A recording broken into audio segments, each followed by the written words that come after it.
వద్దు దాని గురించి నువ్వు ఏదన్నా అడిగితే చంద్రబాబు గురించి అడుగు వంద చెబుతా. సరే, కూటమి ప్రభుత్వం డెవలప్మెంట్ ప్లస్ సంక్షేమం అన్నారు. డెవలప్మెంట్ ఏ విధంగా ఉన్నారు? డెవలప్మెంట్ కమ్మగా రోడ్లు వేశారు. ఇప్పుడు మనం 10 సార్లు విజయవాడ వెళ్తే ఇప్పుడు 4 సార్లు కారు రిపేర్కి వెళ్ళేది.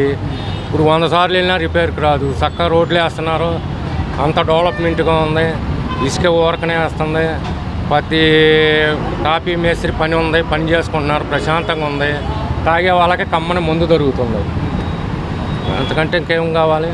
ఇప్పుడు సీఎం గారు అమరావతి పూర్తి చేస్తామంటున్నారు. అమరావతి కనుక పూర్తి అయితే యువతకు కానివ్వండి, ప్రజలకు కానివ్వండి ఎలా ఉండబోతుంది? బాగుండిద్ది. ఇక్కడే ఉద్యోగాలు వస్తే మన కళ్ళ ముందర మన పిల్లలు ఉండి ఉద్యోగాలు చేసుకుని ఇక్కడి నుంచి వెళ్తారు.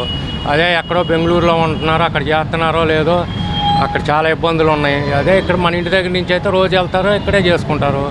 10 ఏళ్ళకి కాకపోతే 15 ఏళ్ళకైనా అయ్యిద్ది అమరావతి. ఇప్పుడు ఏది అవ్వదు కదా. ఇప్పుడు సేమ్ గవర్నమెంట్ ఉంటే ఈ పాటికి అయిపోయేది. చాలామంది ఇక్కడే చేసుకునేవాళ్ళు. గవర్నమెంట్ మారంగానే రాజధాని అదే ఇది అంటున్నారు.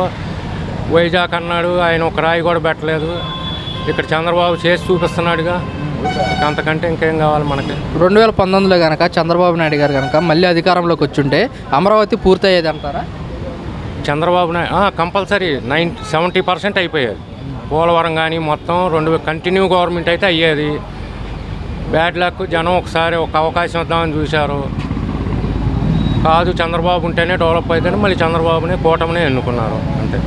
చంద్రబాబు నాయుడు గారు కూడా చెప్తున్నారు, మనకి రాజధాని చెప్పుకోవడానికి లేదు, మన పిల్లలు మొత్తం బయట దేశాలకు వెళ్ళిపోతున్నారు, అమరావతి పూర్తి చేసి తెలుగు జాతి ప్రజలకు అంకితం చేస్తామంటారు. మీరేమంటారు?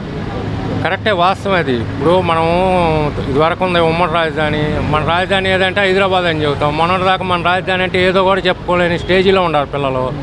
వాళ్ళ ప్రభుత్వం బాగా స్టాండర్డ్గా ఉంది.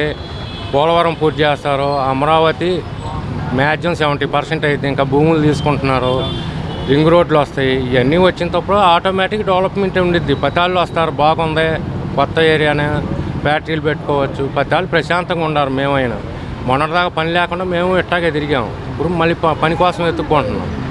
ఇప్పుడు P4 విధానం చేసుకొచ్చారు కొత్తగా, మీరేమంటారు? ఈ P4లు ఇవన్నీ ఉండాడు ఎందుకు ఇస్తాడండి డబ్బులు? P4లు అయినా A4లు అయినా ఎవడు ఈడిగా 10 రూపాయలు మనం ఎవరికన్నా ఇవ్వమనండి. ఎవరు ఈర అవన్నీ కాదు. ఎవరికాడు సంపాదించుకోవాలి, నెలదక్కుని బతకాలి అంతే.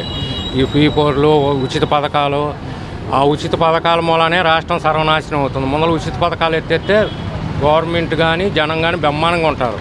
ప్రతివాడు పనికి అలవాటు పడతాడు. ఉచితం రాగానే సెల్లదెత్తున్నారో చూసుకుంటున్నారో, కార్డులు ఎవడ పోవాలి, ఎవడుంటే మన పథకాలు వస్తున్నాయో ప్రతివాడు చూస్తుంది. మధ్యతరగతులు కూడా చూస్తుంది. అదే ఉచితం అనేది అసలు గవర్నమెంట్ అనేది ఎత్తేస్తే ప్రతివాడు ప్రశాంతంగా పోతాడు. ప్రతివాడు సోమర్థనం లేకుండా పనికి వెళ్తారు. అది ఇప్పుడు పవన్ కళ్యాణ్ గారు గెలిచారు, ఆయన మాట తిరిగానే వ్యవహార శైలి కానీ ఎలా ఉంది? కూటమి ప్రభుత్వం చంద్రబాబు ఆయన అండర్స్టాండింగ్లో ఉన్నారు. వాళ్ళిద్దరు కలిసి చేసుకుంటారు. అట్లాగే ఇంకో 15 ఏళ్ళు వాళ్ళు ఉంటే డెవలప్మెంట్ అయ్యిద్ది.